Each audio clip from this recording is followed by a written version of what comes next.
আমরা কোটি টাকা ব্যয় করে বাঁশের প্যান্ডেল তৈরি করতে পারি, কিন্তু সেই টাকা দিয়ে গ্রামগঞ্জের শহরের স্থায়ী পুরানো মন্দিরগুলি সংস্কার করতে পারি না। যে মন্দিরগুলির চূড়া ভঙ্গ হয়ে গেছে, মন্দিরগুলিতে শ্যাওলা পড়ে গেছে, প্রতিমাগুলির ওপর ফাটল ধরেছে, মন্দিরগুলিতে ফাটল ধরেছে, সেই মন্দির সংস্কারের কোনো চিন্তা ভাবনা আমরা করি না। আমরা কোটি কোটি টাকা দিয়ে থিমের প্যান্ডেল করতে পারি, কিন্তু সেই টাকাটা দিয়েই কোনো স্থায়ী নতুন মন্দির গুরুকুল তৈরি করতে পারি না, যে গুরুকুলে আমাদের সন্তানরা পড়ে প্রকৃত মানুষ হিসাবে গড়ে উঠবে, সেই চিন্তা আমরা কখনোই করি না।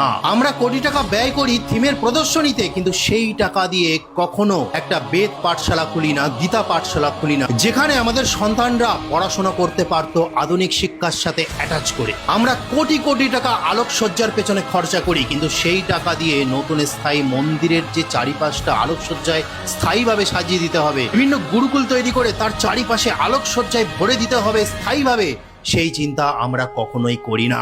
আমরা লক্ষ লক্ষ টাকা পূজার সময় ফাংশনে ব্যয় করি, যেখানে চলে হিন্দি গান, বাংলা গান, ইংরাজি গান, কিন্তু সেই পূজার মাইকে কখনো বেদের জ্ঞান শোনা যায় না, সেই মাইকে কখনো গীতার জ্ঞান শোনা যায় না, সেই মাইকে কখনো রামায়ণ মহাভারত কোনো কিছুর জ্ঞান আমরা শুনতে পাই না। আমরা লক্ষ লক্ষ টাকা ব্যয় করে বিভিন্ন 50 ফুট, 100 ফুট, 25 ফুটের মূর্তি গড়ে তুলি, কিন্তু সেই লক্ষ লক্ষ টাকা দিয়ে স্থায়ী মূর্তি গঠন করার আমরা কখনো চিন্তা ভাবনা করি না।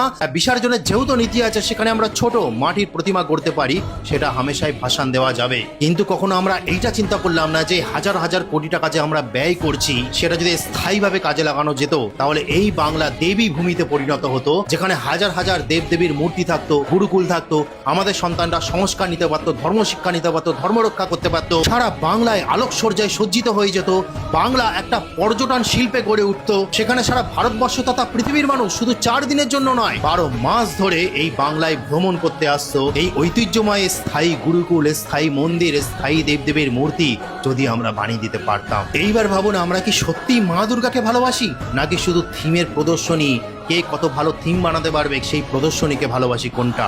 গাছের শিকড়কে না রক্ষা করে সেই গাছের ওপরে যদি আলোকসজ্জা দিয়ে ভরিয়ে দেওয়া যায়, তাহলে কি সেই সাজসজ্জা কি আমাদের সভ্যতাটাকে টিকিয়ে রাখতে পারবে? যে ভারতবর্ষ তথা বাংলার কাছে আছে সোনার ইতিহাস, যেখানে হাজার হাজার লক্ষ লক্ষ মন্দির আছে, কিন্তু সেই মন্দিরগুলিতে ফাটল ধরে জল চুইয়ে চুইয়ে ভেতরে পড়ছে, ইট খসে খসে পড়ছে, কিন্তু আমরা উদাসীন। তাই বন্ধুরা, পূজা হোক আমাদের ঐতিহ্য, গৌরবে এবং স্থায়ী সৃষ্টিতে। রঙিন প্যান্ডেলের চেয়ে সবচেয়ে বেশি দরকার শক্তিশালী মন্দির, রং বেরঙের মন্দির, তার সাথে দরকার গুরুকুল এবং চিরস্থায়ী মূর্তি। তাই চলুন আজকের শপথ করি, এই বিজয় দশমীতে প্রতিজ্ঞা করি, আমরা প্রতিটা প্রাচীন মন্দিরকে সংস্কার করব, ধীরে ধীরে গুরুকুল তৈরি করব এবং নতুন নতুন স্থায়ী মন্দির গড়ে তুলব। আর সত্যি কথা বলছি, সবচেয়ে বেশি যেটা দরকার সেটা হলো গীতার গান, বেদের গান, রামায়ণ মহাভারতের, আর মা দুর্গার যে সংহারের ইতিহাস, সেই জন্য গুরুকুল শিক্ষা সবচেয়ে বেশি প্রয়োজন। তো আজকে বলার ছিল, আপনারা কি সহমত? অবশ্যই জানাবেন। হরে কৃষ্ণ, জয় সনাতন ধর্মের জয়।